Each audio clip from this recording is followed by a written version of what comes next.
dan penuh kedamaian. Selain itu teman-teman, Ayah Cuk Mutia juga dikenal sebagai seorang ulama yang hingga akhir hayatnya tidak mau tunduk dan patuh terhadap Belanda. Tidak mengherankan teman-teman, jika sifat kesatria tersebut terbina di dalam diri Cuk Mutia.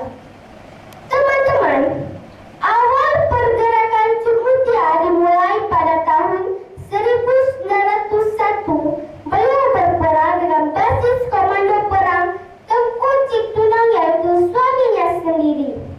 Mereka berperang melawan Belanda menggunakan siasat taktik perang gerilya dengan spionase.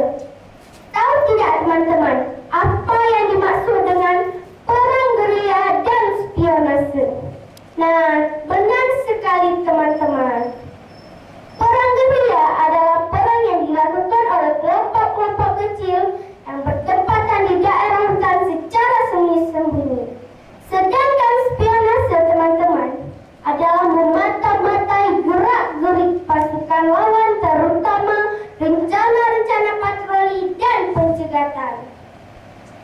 Teman-teman, pada bulan Juli 1902, berdasarkan informasi dan spionasenya, bahwa pasukan Belanda akan melakukan patroli sebanyak 30 personil di bawah pimpinan Sersan Van Stegen Parvel. Mendengar berita ini teman-teman, Cuk Mutia langsung saja melakukan pencegatan. Allahu Akbar! Allahu Akbar!